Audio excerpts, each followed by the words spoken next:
I promise I'll do the salute of the flag just one moment, yes. She's a new director. We're looking forward to working with her. But I also want to thank Darlene Perkins. Darlene is thank you. ultimately is going to be retiring. She's been super to work with as an interim director here, so we're going to miss you. We're really looking forward to working with you in a very collaborative way. Thank you. I'm looking forward too. Nice to meet you. Stop by and say hi to me, please. Okay. And I've for met those a that few don't already. know, Heidi is coming from the Recreation Department. Yes. So she's not new to Mashpee. She knows what to do. No, I know your face. Yes, I know a few faces here. But yes, I've been there almost 20 years as the assistant recreation director. So She's heading the Council for the Aging now. Yes. New title. Yes. Yes. Wonderful. Thank you And we're very happy much. to have her. Yeah. All right. Okay, let me get this out of the way. All right, thank you so much. Thank you. Yeah. We're going to salute the flag, please.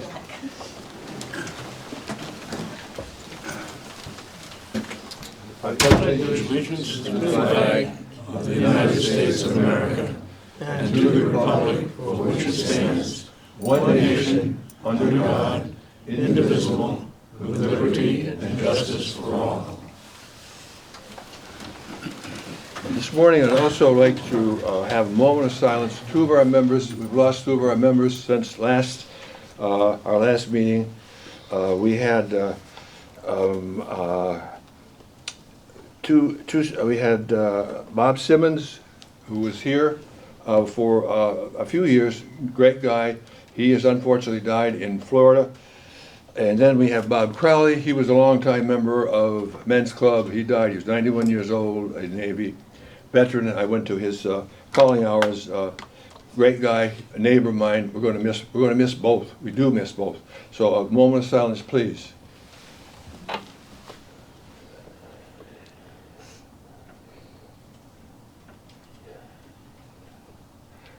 Thank you.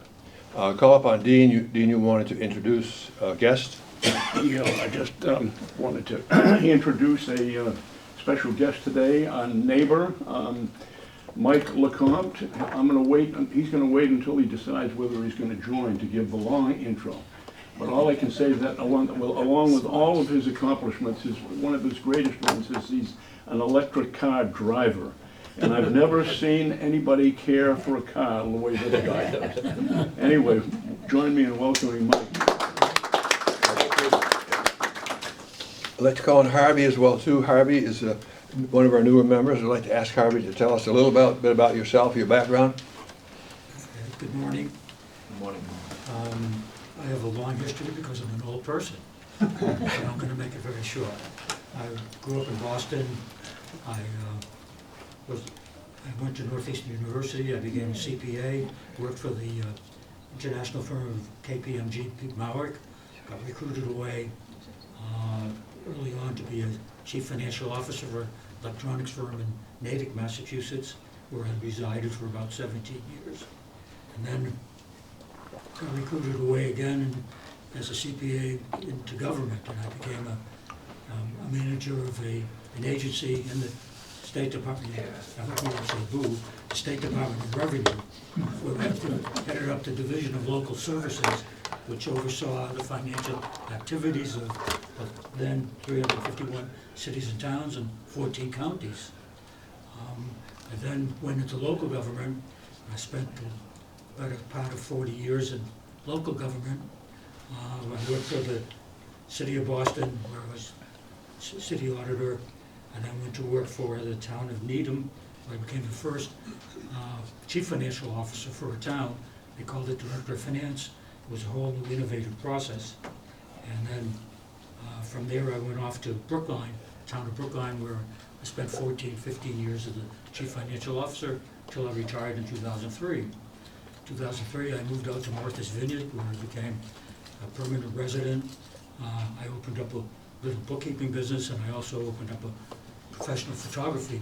I'm a photographer, a fine art photographer, and I opened up a professional photography studio there. I became a member of the Cape Cod Art Center as a juried artist about 4 or 5 years ago over in Barnstable. About a year ago, my wife and I decided that we really wanted to no longer be beholden to a ferry and getting back to Martha's Vineyard. So we decided we'd start looking around on the mainland, what the Vineyard is affectionately called America. And so we came to America actually on April 5th. We're in Mashpee over at Southport. I knew Berkeley Johnson from the Vineyard because Berkeley and I went to the same church. And when we came over to Southport, Berkeley was gracious to show us around, and we fell in love with it. And here I am. I will continue on with my photography here, and I hope to be involved at Southport and maybe even do a little photography on this magnificently beautiful place. Thank you. Thank you. I thought he might have been overqualified until he mentioned Berkeley. I'd like to mention quickly the fact that we have awarded, Men's Club has awarded now 3 scholarships to 3 very deserving students. One would receive her name is Cheyenne Hendricks. She's a well-known student, and they're all part of the Boys and Girls Club. She will receive a $1,500 scholarship when she enrolls in college and starts her work next year. And $1,000 was awarded to Ava Gonsalves, and another $1,000 to Olivia Cloutier. A couple of the people are pursuing degrees in nursing and or health-related field, but 3 wonderful people, and we're very happy to do this. And this reminds us that we start next week raising money for the Boys and Girls Club. So hopefully we're going to get a good turnout. Russ, we're going to have a good turnout and be able to have the slots covered for the May and June. We got a number of weekends we're going to be open, so we're hoping to have a very, very good year. And the last thing I'd like to ask for is a couple of volunteers to serve on a nominations committee for Men's Club and go ahead and put together the officers for next year. This would be one brief assignment, 1-month assignment is all it is. So you're going to be selecting a moderator and all the other positions that are open at this time. So if in fact you have any interest at all, would you please see me before you leave? Otherwise I'm going to be bugging you between now and June. So it's easier if you come forward today, please. That would be a big help. What I'd like to do now is go right directly to Randy, our treasurer. Randy Moore. Okay, we currently have $1,024 in the bank and $12 in petty cash. And that is our entire situation. We have collected $600 in donations to the Girls and Boys Clubs so far. I delivered 450 of it this morning over to the building. I have a couple of checks here that we'll get to. For those of you who are wondering, yes, the Treasury is a little slim. We hope that the membership pays their dues on time in June. So next month, come with $20, please. July is the dues day. The dues day is July. Okay. Yeah, the dues are due in July 1st. Right. So we have another month to reprieve, but you might just want to do the $20 in June and get it off you. I know you'd be worrying otherwise, so just get it off your minds. Berkeley, your report, please. Primarily the minutes of the last meeting, March 29, a lively session with Jung Ho Pak. The minutes were distributed, or circulated with the newsletter. Is there a motion to have them approved? Or Motion is made, yes. A second? On behalf of our ex-member Dick Nelson, I make a motion to accept the secretary's minutes. his motion was always to read the minutes. Right. And, I'm sorry I bypassed over that today. Is there a second? Second. Any corrections, additions, whatever? All in favor? Aye. Okay, your minutes approved. Okay. I think the rest of my stuff can wait till we have program reports. Okay, program and trips, Dow? Okay, next week, next Tuesday, May 10th, we have a appointment to go to the Upper Cape Cod Regional Technical School visit in Bourne. It'll be Tuesday, May 10th, which would include lunch, and it will be from 11 until 2 p.m. I have not done this before at the technical school, but I understand it's a great event. It is, yes. And as we have a policy now that we need 10 people to sign up before we go through with it, and I've got to report to them this afternoon how many people are going. So I've got here the sign-up list, which we'll pass around. And what we're doing this year is very different. It's $10 to sign up, and you get that $10 back when we show up. Such a deal. So I'll pass it around, and you can put a check, and there's some $10 here already. Please don't take it for yourself. And now, the trip would be open to women, men, significant others as well, too? Sure, we could do that. Wait to sign up till after. So if you're coming with a friend, a spouse, just notice that. Other events coming up. Russ is running the barbecue in July. What's the date on that, Russ? July 13th, I think. 13th? Yeah. We also have That's 12th, what day is that? Did we say What's 12th? It's our meeting in July. July July, meeting. it's July 12th. Yeah, July 12th. July 12th. We're doing the second Tuesday because of Memorial Day weekend. Yeah, that's right. Excuse me, 4th of July 4th weekend. of July. 4th of July. Yes. In August, Alan Isbitz will be our speaker. Burke is working on arranging that.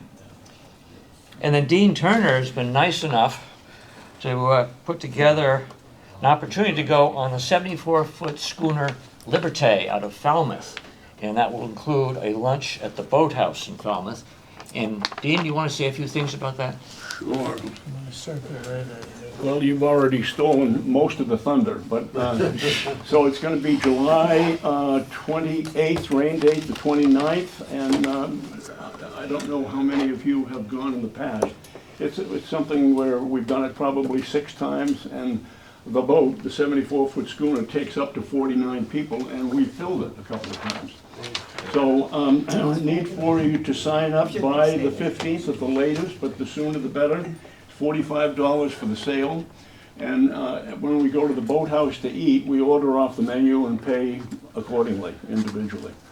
But it's a great, so we've got pictures, got a sign-up sheet, and we've got some pictures of the Liberté for those that haven't seen it before. It's just down at the end of Scranton Avenue in Falmouth, about half a mile from the boathouse. So it's a great event, and that's a Thursday-Friday combination. So if you would, I don't know if you want to hold off signing? Yeah. Skipper? You gotta get a deposit on it. Any questions at all? Nope. Hope you'll all sign up. By the way, spouses and friends, guests are also invited. Life jackets? Thank heavens. They provide them. Oh, good. Any other comments before I introduce our speaker? Just I've one got second, please. Yeah. Yes. We'll go one step farther. Alan Isbitz is the chairman of the Affordable Housing Committee of the town. And so that session will be about affordable housing and what it means, what we need, and some of it in a panel discussion at his request. So this guy is on the committee now. I was. We hope to get Bud Abbott back for this one and have a panel discussion. And secondly, before the cheering starts, Marty Sandler will be here on September 13th.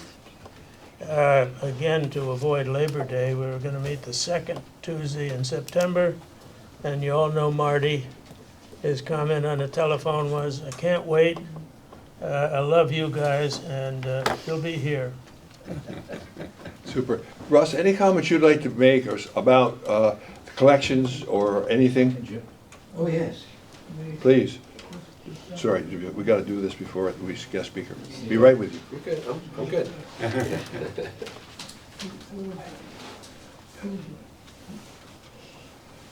this is important. We're talking about collections for Boys and Girls Club. Every dime we collect goes to the Boys and Girls Club. Every dollar donated, every dime donated goes directly to the Boys and Girls Club. Hey, good morning again, all you young people. Are we happy today? Good. Smile. Okay, here we go again. We're down to the wire right now. Our first activity is this coming Saturday at Roach Brothers from 10 to 1 and from 1 to 4. That date is covered so far. We have enough people to cover the 10 to 1 and the 1 to 4. And 10 to 1 is Tom Westmoreland and Margie, his daughter. And then from 1 to 4 we have Burke Johnson and Ron Macara. May 14th is our next date. We have those covered also. Chuck Gassier and Bud Abbott from 10 to 1. That's at the door of where they usually put the plants at Stop and Shop. And then from 1 to 4 at that same door is Bruce Willard and Burke Johnson. The other door, which is separate, on the right side of Stop and Shop, from 10 to 1 is myself and Jim Rowdy. We do not have the 1 to 4 schedule filled at all. So at this particular point, what we need is someone to fill the 1 to 4 slot for the second door at Stop and Shop, 2 people. And we need someone to fill the Roach Brothers slots the whole day, 1 to 4 and 10 to 1, 2 people each. We don't have anyone for the May 22nd. Pardon me, we've got Bruce Willard on May 21st, rather. Do I do both doors? No, Roach Brothers, only one door. Only one door. Sorry. So we need some more people for May 21st. 1 person from 10 to 1 and 2 people from 1 to 4. I'm going to leave the sheets in the back there, so that when you leave, it'll be there for you to sign up. Okay? I'm not going to go into the other schedules yet because we'll be having a meeting in June to cover those. At any rate, so far, the only problem we have, as I say, is the May 21st at Roach Brothers. We need 1 person from 10 to 1 with Bruce and 2 people from 1 to 4. Now, for those people who are going to be signed up to participate in this, I'm going to give you each a little Background information. thank you. Background information on what to do. As a matter of fact, I think I'll just see if we can pass these out to everybody, so you'll know what we have going on here.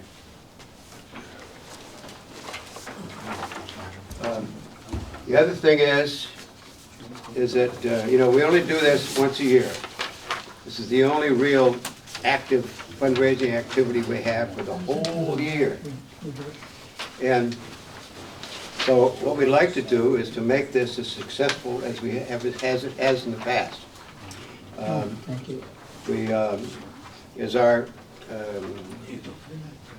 dedicated treasurer has told us, we have X number of dollars in contributions, what, 450? 600 from yes. Question. What are you anticipating to receive from the individual members of the men's club themselves? We'd like to have a check from each individual member of the men's club in any amount viable to you, preferably 100 and more, made out to the Boys and Girls Club. Not to the men's club, but to the Boys and Girls Club. And give it to our treasurer, and then he will submit it then to the Boys and Girls Club. You will receive a receipt from the Boys and Girls Club for your donation, and they send one out every year to the people who donated. And we will be using that money as part of our fundraising activity. We appreciate everything that you guys and ladies have done for us in the past in this fundraising activity. And we appreciate and look forward to what you're going to be doing, hopefully, for us in the Boys and Girls Club in the days to come. One of the things that we like to promote is that every member, when they go to the Stop and Shop in Roach Brothers, they wear a men's club hat. We don't have a lot of men's club hats. Some people have them, some people don't, but we have 3 left. 3 left. And we have what they call a yard sale here, and a discount yard sale, $5 a piece. Who wants it? Take one, take one. Go on. Good salesman. You bill us, or do we pay you now? You pay me now. COD. What about the third one? Anybody want the third one? Of course I do. Okay, you can try to, Give 3 okay. for $10. Give me 5. You got 2 5s? I'm looking. I'll leave these here. Okay, Here, you owe me.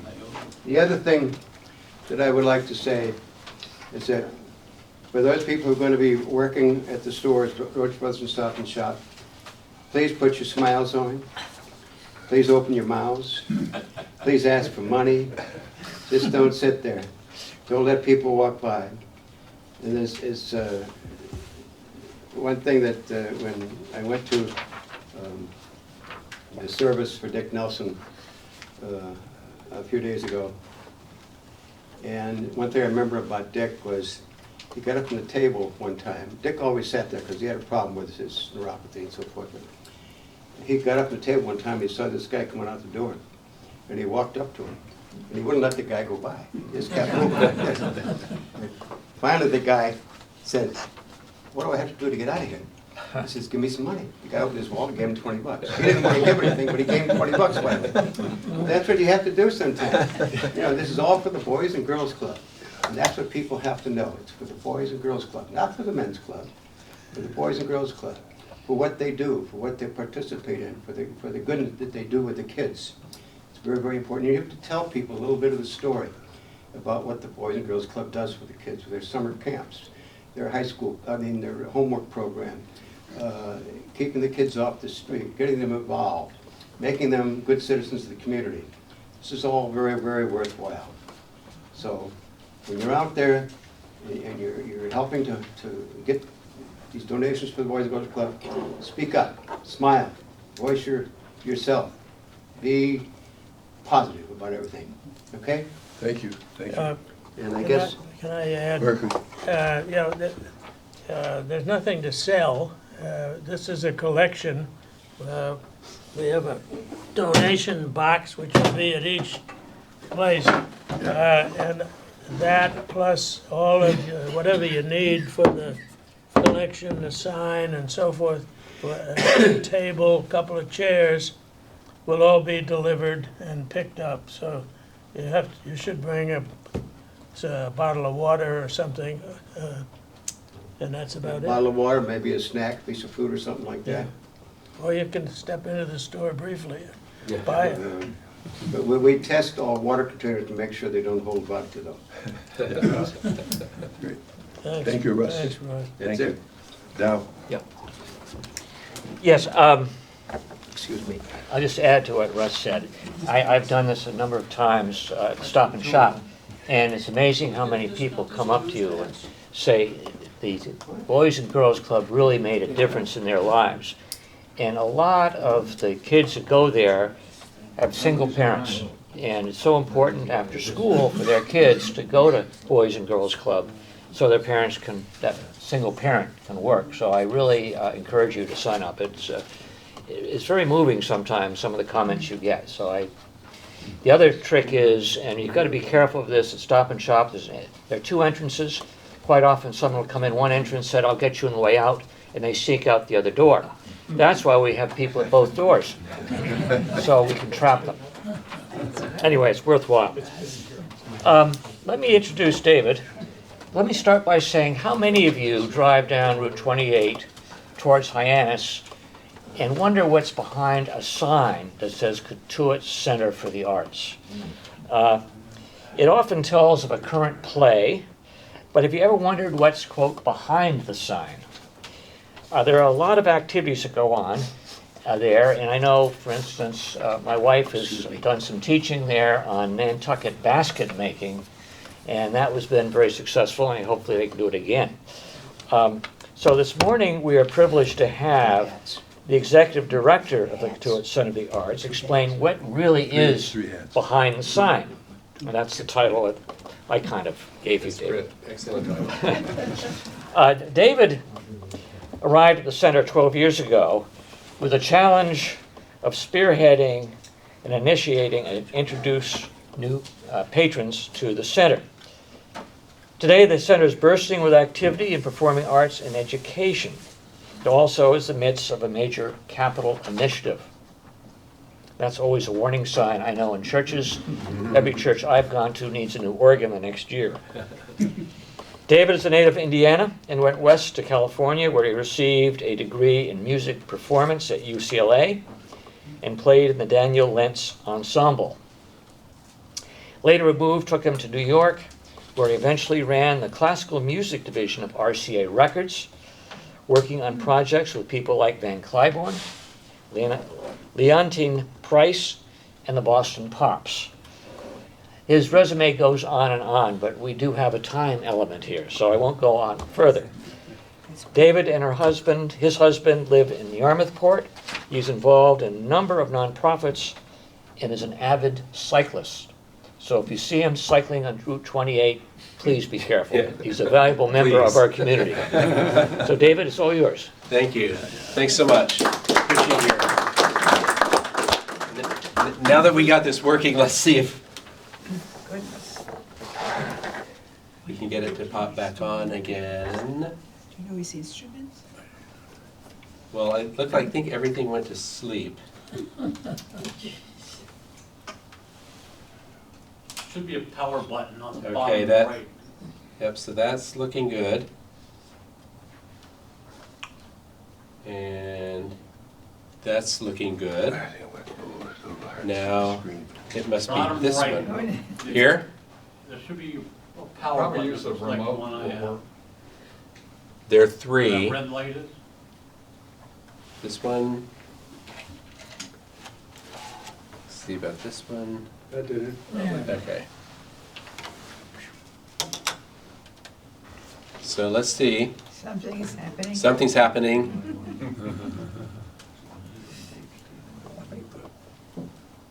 There we go. So what I would like to start with is, you want me to put this on, right? Had I known I had to follow Jung Ho, I'm not sure that I would have said yes. But then, I'm glad that I don't have to follow Marty Sandler. That's all I'm saying. So, I would like to talk just a couple of things before I let some other people talk more eloquently than I can about the center. But Jung Ho reminded me of when we first met right after I came to Cotuit, and because my background is classical, we hit it off and we started talking about how we could collaborate. And he had always wanted to do a theater piece that was written by, the playwright was Tom Stoppard, and the composer was Andre Previn. And it was a piece called Every Good Boy Deserves Favor, which I'd never heard of. And so it was something on his bucket list, and it's rarely done, if ever, because it's basically a play with a full symphony orchestra. So there are 6 people in the play, and the main character in the play is a Russian dissident who hears an orchestra in his head. So the orchestra is actually featured in the performances of it, and it's so complicated that no one ever does it. So we vowed that we would collaborate on this, and 2 years later, it was the first of several collaborations that we did with the symphony. So Cotuit Center for the Arts, we engaged 6 actors and a director and worked on the play and that piece of it. And then we got together with the symphony and Jung Ho and put the whole thing together. And it was really, really incredible. And so that led to this desire to collaborate on something maybe a little more popular, if you will. So the next thing we did was a production of The Wizard of Oz, where we rehearsed and auditioned and found the entire cast, and then got everyone together for literally 2 rehearsals and did a concert performance of The Wizard of Oz, complete with projections in the back. It was really, really stunning. So Jung Ho and I both are big believers in collaboration. As a matter of fact, our third collaboration was going to be a concert performance of South Pacific that was a collaboration with us and the Cape Playhouse, where their director was going to get 4 Broadway stars to do the leads. Then we would fill in everyone else from our community and then get the orchestra together, and COVID killed that dream. So, one more thing thanks to COVID. One other thing I would like to, for those of you who don't know much about the history of the organization, Cotuit Center for the Arts was founded in 1995. It was in a small little garage type space behind the Coop in Cotuit in the village, and it burned to the ground around 2000. If you're familiar with the campus, when you drive in, there's a house right on Route 28 that the Botello family owned, and just past that there's another garage-looking building that was Botello lumber at one point years and years ago. That was about the same size as the original Cotuit Center for the Arts. So they decided to buy that property. The main theater building was not part of it at the time. So Jim Hake, who was very involved in the center at that time, decided that they needed a bigger, nicer space. So he worked with an architect and designed what is currently our main theater building, which is 9,999 square feet, because 10,000 square feet triggers a review by the Cape Cod Commission. So, so all of the things that we could not include, like dressing rooms and green rooms, there were a lot of decisions made about what not to do based on the limitations of the size. At any rate, going back to around 2000, everyone who had Jim's ear, oh my goodness, here we go. Everyone who had Jim's ear would tell him, "You're crazy for building this building that has 133 seats at the time. That's what it could accommodate, because you'll never sell more than 20 tickets to anything you guys ever do." So, flash forward now, I've been at the helm for 12 years and we're regularly sold out. We really need to expand in every area of what we do. And now I'm going to let a few other people talk about why the center is so valuable to the community and what it means to them. So, keep fingers crossed. There is no place else on Cape Cod that is like Cotuit Center for the Arts. Is it too loud? The little Lincoln Center East is what I call it. There are other venues on the Cape, but nothing has everything in one place as this place does. We're a museum and a theater and a concert hall and a gallery and a school all wrapped into one. I don't know how they can juggle everything that they're juggling here. Is this too much, or is it because I haven't done it? There's always something going on. The Cotuit Center for the Arts has a real role in this community as almost a one-stop shopping experience when it comes to the arts. You can take guitar, you can take tap dancing, you can take ballet, drawing. This man is a clown. People are acting, artists are showing their work, students are coming to learn. It's a variety. It's not the same thing all the time. All ages and all abilities are welcome here. I'm going to bring this part up. They have a diversified program of events and classes and shows. I come here because I'm never disappointed in what I see. The Cape is just loaded with talent. It comes out time after time after time here at the Cotuit Center for the Arts. Having the arts in your life, whether it's theater or stained glass or sculpture or drum circle or ukulele classes, makes you a better person. Cotuit has a soul. People feel that soul when they come on campus, and that soul moves us And I think a lot of people end up leaving fulfilled. You don't have a complete life if you don't have the arts involved somehow. We are this centrally located place where the arts happen.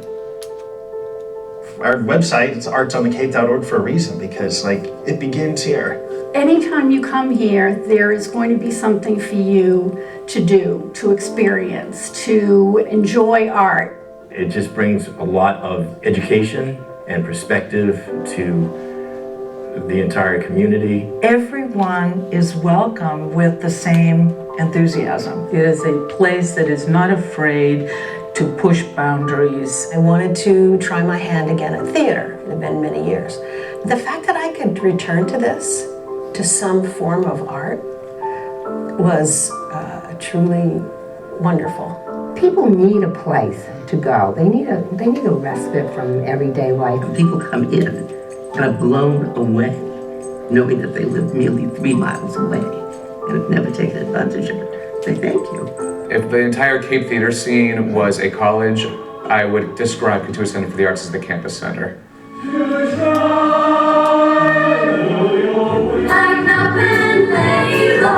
The quality of the work that happens in this center is as high as a professional caliber as you will find anywhere, no matter what it is we're doing.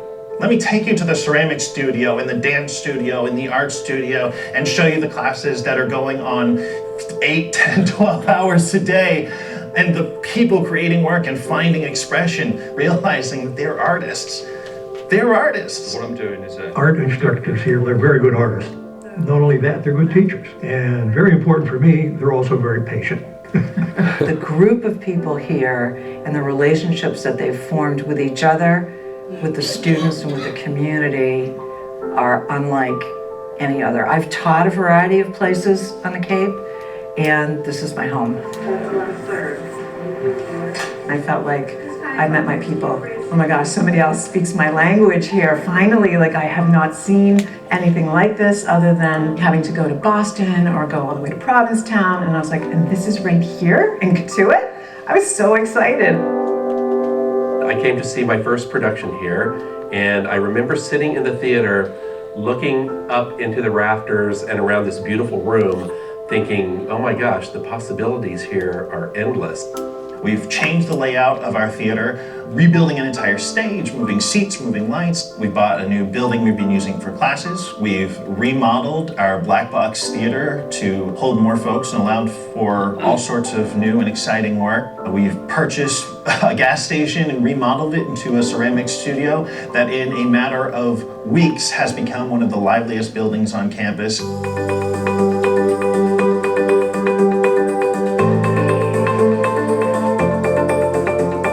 We knew there was a community demand. We've seen real evidence of people coming and engaging with us. We had nearly 500 people attend our open house. We've had 200 people enrolled for classes here. All of these people are engaged in the arts now. Cotuit, for me personally, has made a huge impact on my life. It provides that sustenance that people need. People need to be creative. People need to have a place where they can expand their ideas, also expand their own sense of self. They have classes for Alzheimer's and dementia sufferers. They fully integrate disabled adults and children into the productions. The center has a social conscience, and it fully understands its commitment to the community, and they fulfill it. They fulfill it with their programming. It's just the kind of place that never intimidates anyone or turns anybody away. Everyone just treats you like a one big happy family. I have never met the nicest people ever. I've been lucky enough to show here numerous times. It's just a beautiful showing space, and it's so welcoming, and I've met some of my very best friends here. Cotuit Center for the Arts for me is family.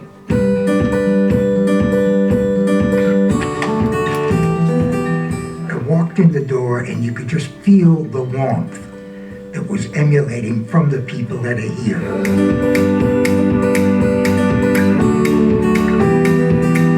This is home in a sense.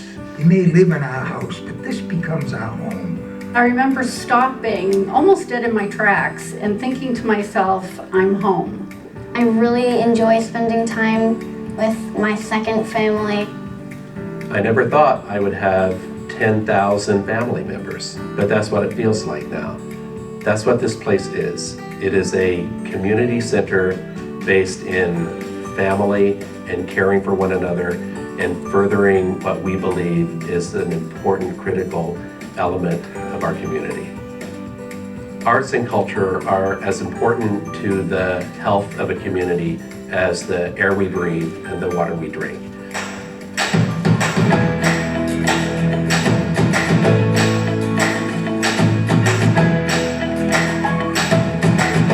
I'm Carl Lopes. I'm Kathy Lynch-Nutting. I'm Richard Neal. I'm Holly Hansen. I'm Jason Mellon. My name is Barbara Trainer Tessier. My name is Joe Brisbane, and I do it at Cotuit. I do it at Cotuit. I do it at Cotuit. And I do it at Cotuit. I'm David Keene. I'm Nancy Ferreri. I'm Dick Hamilton. I'm Jackie Reeves. My name is Neil Grant. I'm Lee Connolly-Weil. I do it at Cotuit. I do it at Cotuit. I do it at Cotuit. I do it at Cotuit. I do it at Cotuit. I do it at Cotuit, and so should you. You should too. And so should you. And you should do. And I have no idea why you don't.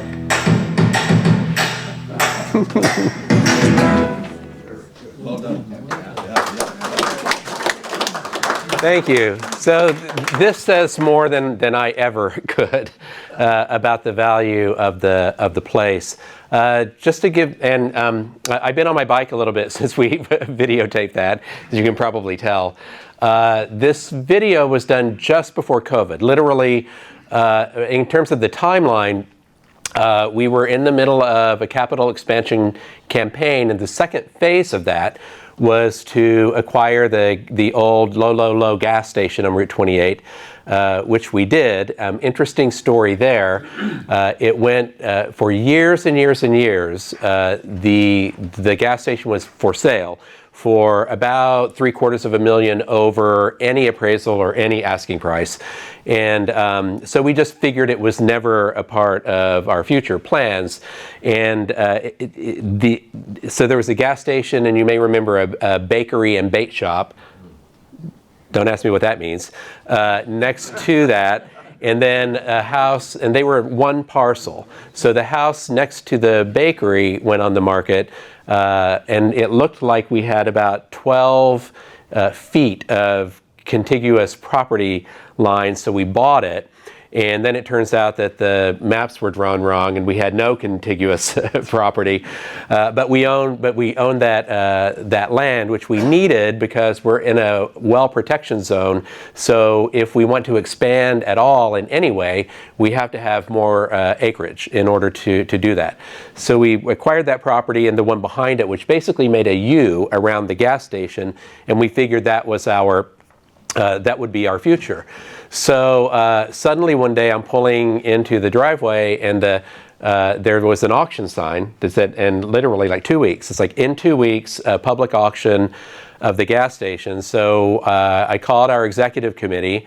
We're a nonprofit organization governed by a board. I can't just make unilateral decisions like this. So I called the board, and we weren't even close to being in any position to move on this or make an offer. So we, thought, well, let's let the chips fall where they may. Maybe no one will buy it. Maybe it will fail. Maybe it will be a good neighbor. Who knows? And then I called the founder who built the theater building, who, by the way, that was donated by one donor. He built it and donated the main theater building to the town. So there was never a public campaign for it. So I said, well, I better let him know, just because we've talked about the gas station for so many years. And so I called Jim and let him know. And I said, well, obviously we can't do it. And he said, are you bleeping crazy? It's like, this opportunity is never going to come up again. So he helped us, and we went to the auction, and it was as is. We weren't allowed anything other than the public record in terms of contamination. We had no idea if the tanks were clean, if the ground was clean, but we took the plunge and we acquired the property. I then got a license to run a gas station, so I know how to operate a gas station. I became best friends with someone from the EPA, so I know all about how to take tanks out of the ground and all of the testing. So fortunately, everything was clean. We did community good by getting that potentially hazardous material out of the ground. And then you saw what we kept the facade of the gas station and we basically rebuilt the rest of it, but we wanted to keep the nod to the history of it, and it turned into just the most incredibly beautiful state-of-the-art ceramic studio. There really isn't another one. There's one in Falmouth and there's one in Yarmouth, and both of them are subterranean, so there's no natural light. So we had a feeling it was the right thing to do. And as the instructor mentioned, we had over 200 people signed up for classes when it opened in January of 2020. And then March 19th, it was D-Day, where I had to close the place. I laid everyone on the staff off. We had this brand new building. So in the long run, though, I would say that if we had to go through something as challenging as COVID threw, and you're in the middle of a capital campaign, we had successfully raised the funding for a phase. We completed the work, we opened it, it was successful, and then we shut down. So had we been in the middle of the fundraising campaign or construction, you know, who the heck knows? So moving forward, what we're planning to do, we've actually been talking to the architect now, and I don't know if any of you are familiar with the grand plan. But what we really wanted to do, what I really wanted to do was it ended up being a $24 million campaign that ended with a 400-seat state-of-the-art theater. And back to Jung Ho, 400 seats is what the Cape doesn't have. There's no performing venue that is that size. So there's nothing appropriate for like chamber music with the symphony. And we're too small to have, the building's not too small for chamber music, but the cost structure doesn't make sense, because with 150 to 200 seats, we can't make enough money to pay union scale for the musicians. We can't afford to have Art Garfunkel, Audra McDonald, the levels of celebrity that we've had in the past without charging $250 a ticket. We can only charge $250 a ticket once or twice a year, because that goes against the whole community aspect of what we do and why we do it. So we're really conscious about wanting to make sure that we don't price ourselves so high that the average member of our community can't participate. So we're really mindful of that. At the same time, $24 million is a ridiculous amount of money to try to raise for us and for anyone, actually. So the other silver lining of COVID is that we've been able to kind of rethink the plan. Instead of a 400-seat state-of-the-art theater at the end of it, we now have a portable outdoor stage that we're going to nestle into the woods where the new theater would be, and kind of create that as a sort of seasonal revenue generator that would also take the pressure off the main theater building. We plan to move the driveway and then create a community green where no children or patrons are crossing a driveway for any reason, and that will be the end of the campaign. So we're going to be launching that probably in June, and then I would open it up for questions. But the final thing that I would say that I think is relevant to you guys, we have what we call an open seat program, and each year at our biggest fundraiser, our need is what we call this open seat funding program. So we raise money so that we can offset the cost of tuition for classes or seats for any theatrical production or concert that there's a barrier to entry. And so it ties into the Boys and Girls Club, because usually in non-COVID times, 3 or 4 times a year, we have family performances or productions or concerts that are appropriate for kids and teenagers, and we host the Boys and Girls Club as a part of what we do through the open seat campaign, so that there's no cost to the Boys and Girls Club, and we work with them to get the kids in. So we're happy to be partnering in that way as well. So I don't want to take up any more of your time, because I think they said most of it. But does anyone have a question or anything you're curious about that I maybe didn't cover? I have a comment. Several times last year I tried to get tickets to performances there, and each time you're all sold out. My advice is, if you want to go to a show, call early, call fast. That's my advice too. Yeah, we and then just one other little bit of trivia. We had decided to mount a production of The Who's Tommy, the first rock and roll opera ever composed, and it had never been performed on the Cape, and it was a tall order for community theater. By the way, if you don't know, every person on the stage that you saw in this video is a non-professional, that's the category, person. So they're not equity actors. These are your teachers and bankers and neighbors who do this for free. They're unpaid community theater performers. It's remarkable. So anyway, we decided to do Tommy. It was the first show in 12 years that we sold out before we even opened. So every ticket, every performance was sold out. It was to open on March 20th or like March 24th, and we shut down on March 19th. So 2 years later, we decided to do it again, and we also sold out every performance before we opened last March, April. We had opening night, and then 10 people in the cast got COVID. Oh my God. So we literally we had one performance, then we had to shut down for 10 days. We had to reschedule all those, 600 tickets, and then push into the third week running like 2 shows a day. It was crazy. So, but we're getting through it is the good news. And if you haven't been, we have a beautiful art gallery. It's free. There's no charge to come in. Just stop by anytime, take a tour. It's a beautiful place and a wonderful resource for the community. Any other questions? If you explain the bus. Oh my gosh, I can't believe So the other thing during COVID, there was a woman named Chickie based in Plymouth who had Chickie's Art Bus, and she bought an old school bus that she took all the seats out of and made 2 kind of long benches where the seats would be along the windows, and she used to take it around the Plymouth area doing clay classes for kids mostly.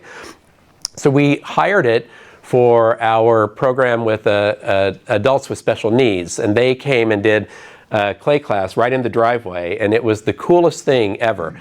So about a year and a half later, the guy who did our ceramic studio called and said, "Hey, I just saw that Chickie's selling her bus on eBay and wanted $12,000 for it." Now this was during COVID, so it's like, we don't have any money. We don't know if we're going to survive. The optics were terrible. And then we were like, oh my God, we've always wanted to have something where we could get our message out to the community, do community outreach. So I called Marjorie McGraw, who funded she was the lead donor for the gas station. That's why it's called the McGraw Ceramic Studio. And I said, "Hey Marjorie, you bought us a gas station. How about a school bus? What do you think about a school bus?" So she and her daughter went in and bought it for us. And then Jackie Reeves, one of our teacher artists, painted a mural on it. So it's a beautiful bus that has all this like artistic stuff around it. And it is funded to go out to, starting with what are called Title V schools, which have a higher percentage of poverty level students in them. So the whole thing with the art bus is it's designed to go out into the community for free programming, pop-up installations. So, and we're also partnering with the Barnstable Land Trust to do a lot of pop-up events at different parks throughout the Cape. So be on the lookout for the Cotuit Center for the Arts bus. Yes? I just want to make a comment. Thank you for your creativity and your energy. You've really created something. Yeah, well, thank you. We appreciate the support and appreciate your time. Did you buy another building? Did I read that wrong? I thought there's another building there that I read in the paper. It could just be me, but that you had acquired another building. Well, not since the gas station, but there were 2 before that that created the U shape around. So we have 7.5 acres on the campus now. Great, beautiful. Yeah. Do we have other questions? Okay. Thank you very much. Thank you.